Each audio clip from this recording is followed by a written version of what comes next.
At a party with my fiancée Jenna and her friends, she said she had to step out. 2 hours later, she still wasn't back. As I went to look for her, I heard her best friend speaking in Spanish, a language they thought I didn't understand. This idiot has no idea he's being cheated on. One laughed. Another added, I bet Jenna and Leo are really going at it. She said Creed isn't as big as Leo anyway. Poor fool, we're tearing him apart and he doesn't even know. I stood frozen, my mind blank. Just then, Jenna walked in, flushed and satisfied. How was it? Her friend asked in Spanish. A thrill? Completely, Jenna replied huskily. I couldn't get enough. Leo followed her in, casually draping an arm over her shoulder like he always did, the quintessential guy minus best minus friend. But now, I saw it. A cluster of angry purple hickeys blooming on the pale skin of her neck. I collapsed back onto the sofa, the air punched from my lungs. A cold wave of despair washed over me. Her friends, like a pack of hyenas, kept prodding her in Spanish, demanding details of her tryst. Jenna, perhaps pricked by a sliver of guilt, instinctively pushed Leo's hand away and glanced at me. She crossed the room and sat down beside me. Hey, what are you so nervous about? One of her friends teased. He can't understand a word we're saying. If we were speaking French or something, then you'd have to worry. Yeah, with Spanish, HES totally lost. Right, guys? You all are so mean, ganging up on the poor gringo. Hearing that, Jenna seemed to relax.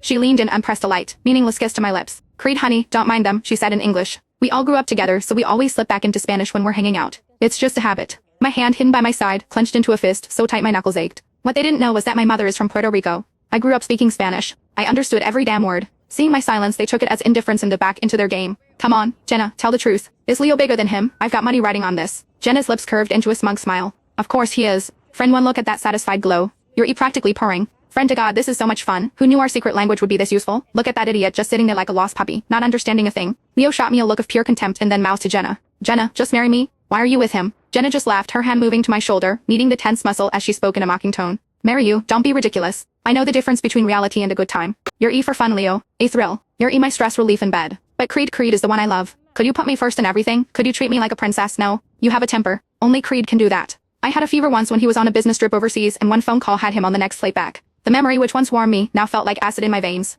All my devotion, all my love, and this is how she repaid me. With betrayal. Shit, Leo suddenly said. I forgot to wear a condom. You might be in trouble. Damn it, Leo, how could you be so stupid? Go buy me a plan B now. Hey, he said with a wicked grin. Why don't we make Creed go? If we're going to play, let's go all the way. You. Leo picked up his wine glass and downed it in one go, a silent declaration that he was in no condition to drive. In the end, Jenna turned to me. Creed, honey, could you run to the pharmacy for me? I need you to pick up a box of the morning minus after pill. We might need it tonight. The knuckles of my clenched fist cracked. There wasn't a decent person in the entire room. I had so badly misjudged Jenna. In the 3 years we'd known each other, she'd cultivated this image of a sweet, innocent girl. She'd always said that cheating was the one thing she could never forgive. It was all a lie. She was the cheater. I lifted my head, my eyes locking with hers. The cold fury at my gaze must have startled her, because her smile faltered. Creed, what's wrong? Are you not feeling well? She reached out to touch my forehead, but the lingering scent of another man on her skin made me recoil in disgust. Jenna, I said, my voice flat. I think we need to postpone the wedding.